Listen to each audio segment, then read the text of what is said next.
आज अपन डिस्कस करने वाले हैं 10वीं क्लास का जो मैथ्स का पेपर होने वाला है वर्ष 2023 बोर्ड परीक्षा जो होने वाली है उसमें जो ऑब्जेक्टिव टाइप के जो क्वेश्चन रहेंगे पूरी बुक में पूरे सिलेबस में गणित के सारे विषय पूरे विषय के हर एक पार्ट के मैं आपको ऑब्जेक्टिव टाइप के क्वेश्चन जो जो बनने वाले हैं वो बता रहा हूँ जो फैक्ट हैं जिनका 99% पेपर में आने का चांस रहेगा। तो आइए अपन शुरुआत करते हैं। सबसे पहले अपन देखें पार्ट एक वास्तविक संख्याएं जो है इसमें से अगर अपन बात करें तो ये रहेगा अपना। इसमें पहला है 96 और 404 का एचसीएफ होगा। तो इस टाइप का क्वेश्चन अगर अपनों ने जैसे मैंने आपको बताया कि 96 और 404 का एचसीएफ होगा तो आपको एचसीएफ और एलसीएम निकालने वाली सारी चीज़ें देखनी है कि दो दो संख्याओं का एचसीएफ एलसीएम कैसे निकालते हैं। ये पेपर में सवाल पिछले साल भी आया है और इस बार भी ऑब्जेक्टिव आने का पूरा पूरा चांस है। दूसरा देखते हैं अपन, तो इसमें लिखा है दो संख्याओं का गुणनफल 32 है, उनका एलसीएम 8 है, तो उनका एचसीएफ क्या होगा। तो ये एक सूत्र बनता है अपना कि दो संख्याओं का गुणनफल बराबर एचसीएफ इंटू एलसीएम। उस सूत्र को आपको याद रखना है और उस सूत्र के हिसाब से ही आपसे एक ऑब्जेक्टिव पूछा जा सकता है कि उसमें से कोई सी भी एक मिसिंग वैल्यू रहेगी जो आपको ज्ञात करनी रहेगी। तीसरा देखें, तीसरे में लिखा है 8, 9 और 25 का एलसीएम होगा। तो 8, 9 और 25 का एलसीएम वही मैंने आपको बताया कि दो संख्याओं का एचसीएफ एलसीएम वाला हर साल पूछा जाता है, तो आपको ध्यान रखना है इस बार भी ये पूछा जा सकता है। फिर अपन आगे चलते हैं। तो इसमें अपने पास है 5 माइनस रूट 2 कौन सी संख्या है। तो 5 माइनस रूट 2 जो है ये अपनी अपरिमेय संख्या है, इसको आपको ध्यान रखना है, ऐसे क्वेश्चन पूछे जाएंगे। फिर अगला है दो प्राकृत संख्याओं के लिए एचसीएफ और एलसीएम में क्या संबंध होता है। तो इसमें अपने को ये पूछा जाएगा कि अगर ऐसा सूत्र कोई सा हो एचसीएफ एलसीएम का वो अपने को बताना रहेगा। तो सूत्र की अगर अपन बात करें तो सूत्र तो एचसीएफ इंटू एलसीएम बराबर दो संख्याओं गुणनफल, ये एक सूत्र होता है। तो ये सूत्र अपने को याद रखना है, ठीक है। फिर अपन आगे चलते हैं पार्ट 2 की अगर बात करें तो पार्ट 2 में जो अपने को पूछा जाएगा वो ये पूछा जाएगा कि रेखिक बहुपद का मानक रूप लिखिए। ये आने जैसा है, बिल्कुल ऑब्जेक्टिव पहले भी आया हुआ है। द्विघात बहुपद का मानक रूप लिखिए, ये भी पहले आया हुआ है और आपको ध्यान रखना है। शून्यकों का योगफल का सूत्र क्या होता है। उसके बाद अपन बात करें शून्यकों गुणनफल का सूत्र लिखिए। द्विघात बहुपद में अधिकतम शून्यकों की संख्या कितनी हो सकती है। बहुपद एक्स स्क्वायर माइनस 3 के शून्यक होंगे। बहुपद एक्स स्क्वायर ऐसा कोई सा को बहुपद मिलेगा उसके शून्यकों गुणनफल आपसे पूछा जा सकता है। फिर बहुपद दिया जाएगा उसके शून्यकों का योगफल आपसे पूछा जा सकता है। ये दो पार्ट के ऑब्जेक्टिव रहेंगे। तीसरे पार्ट की अगर अपन बात करें दो चरों वाले रैखिक समीकरण युग्म, इस लेसन में से पूछा जाएगा कि दो चर एक्स और वाई वाले रैखिक समीकरणों का व्यापक रूप क्या होता है वो बताइए। अद्वितीय हल हेतु प्रतिबंध लिखिए, यानी कि अद्वितीय हल होने के लिए क्या क्या प्रतिबंध हो सकते हैं ये अपनों से पूछा जा सकता है।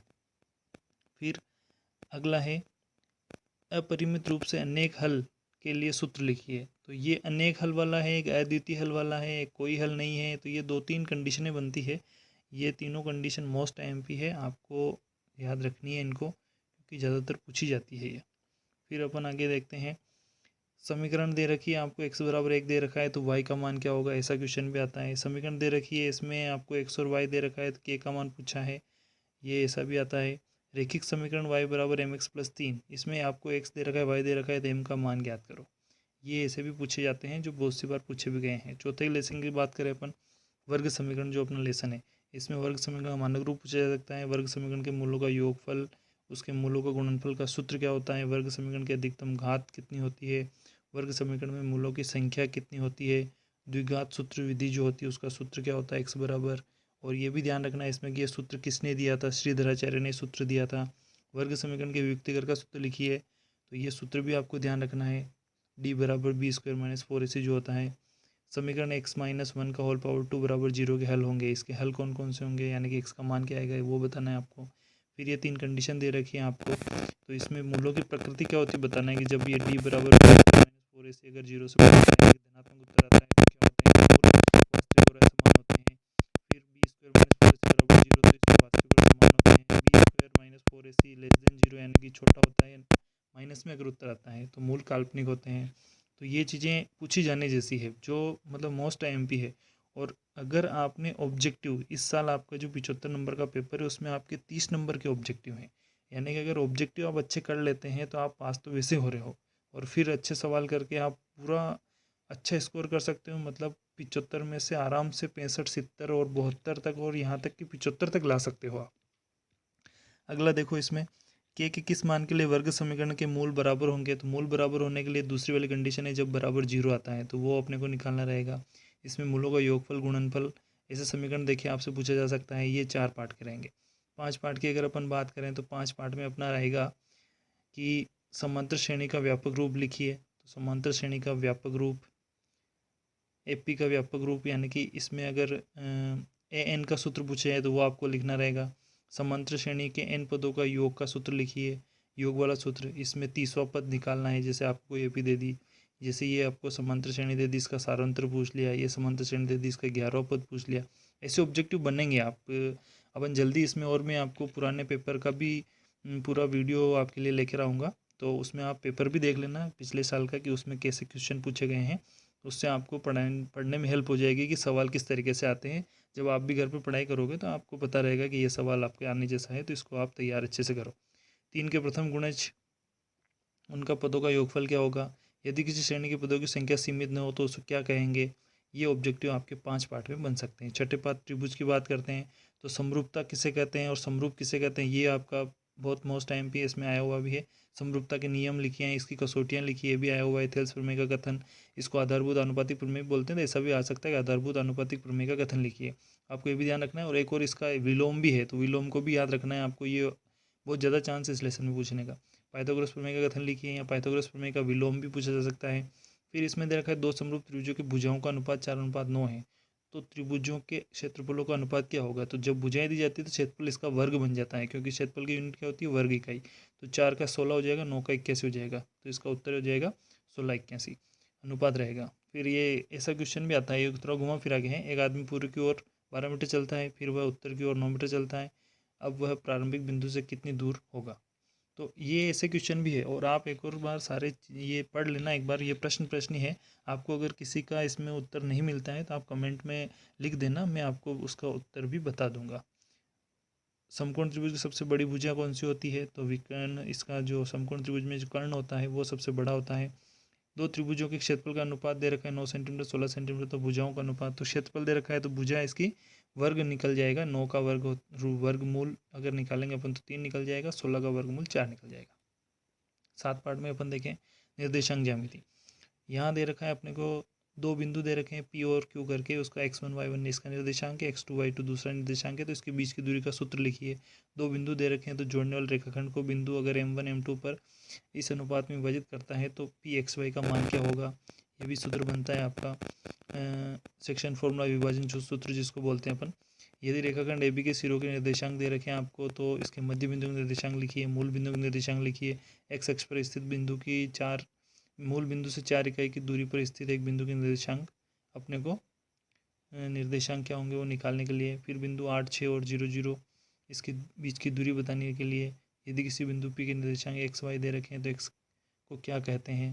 मतलब इसमें भुज और कोटि नाम आता है, आपको बताया गया है, 9th क्लास में पढ़ा होगा आपने। वही बिंदु -4 -7 किस चतुर्थांश में है, ये भी आपको 9th क्लास में पढ़ाया हुआ है।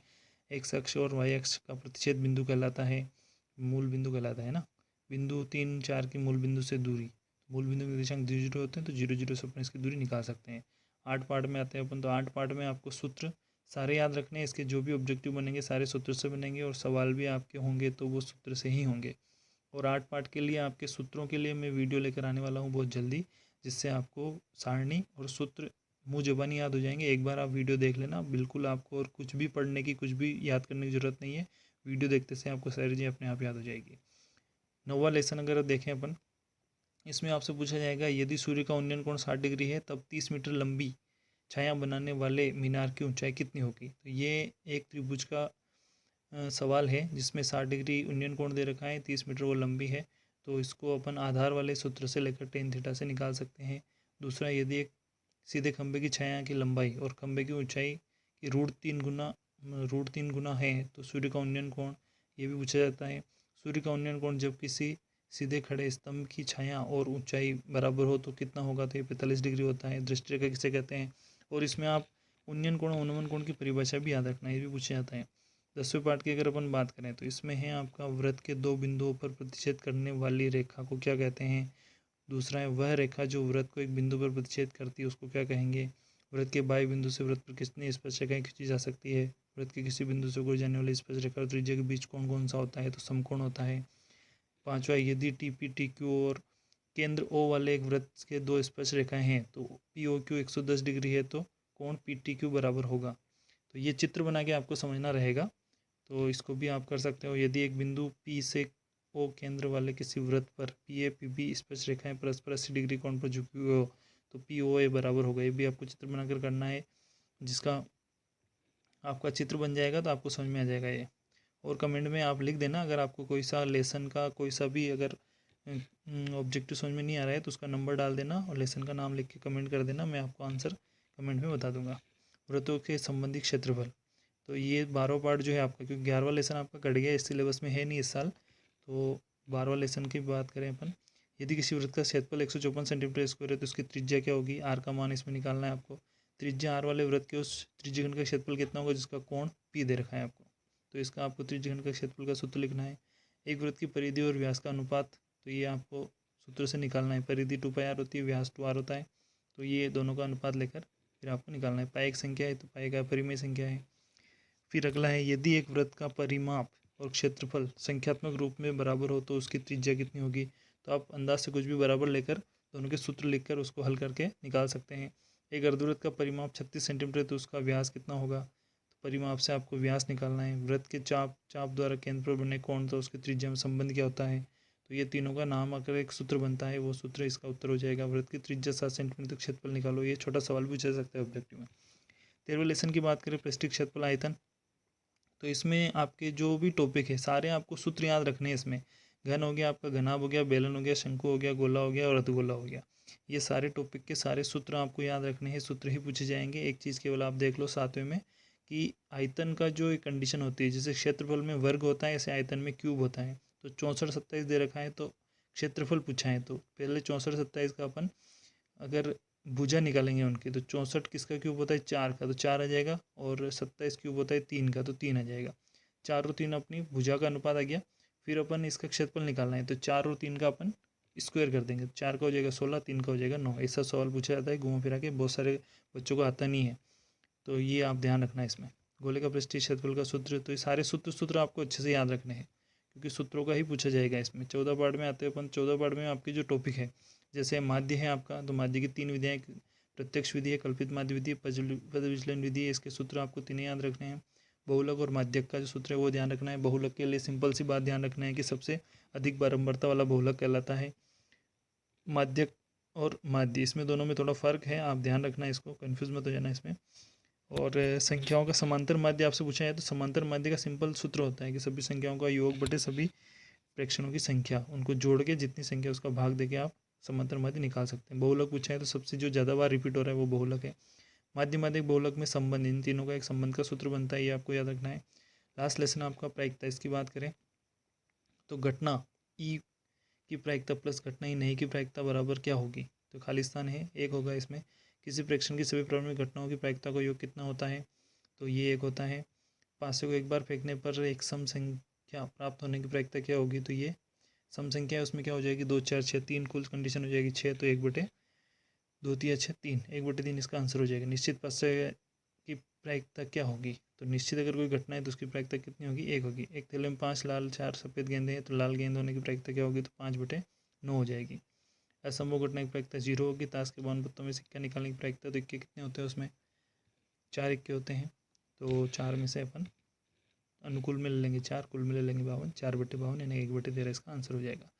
तो थैंक यू दोस्तों, आपने इस वीडियो को पूरा देखा और मैं जल्दी ही आपके सवाल के साथ भी मोस्ट IMP क्वेश्चन का वीडियो लेकर आने वाला हूं, जिससे आपको बहुत हेल्प रहेगी। आप इस चैनल पर बने रहें, सब्सक्राइब करें, और अगर आपको कोई सा लेसन कोई सा टॉपिक ज़्यादा समझना है या आपको लगता है कि आपको कम समझ में आया तो आप कमेंट में लिखना, उस टॉपिक के लिए मैं वीडियो लेकर आपके लिए आऊँगा। धन्यवाद।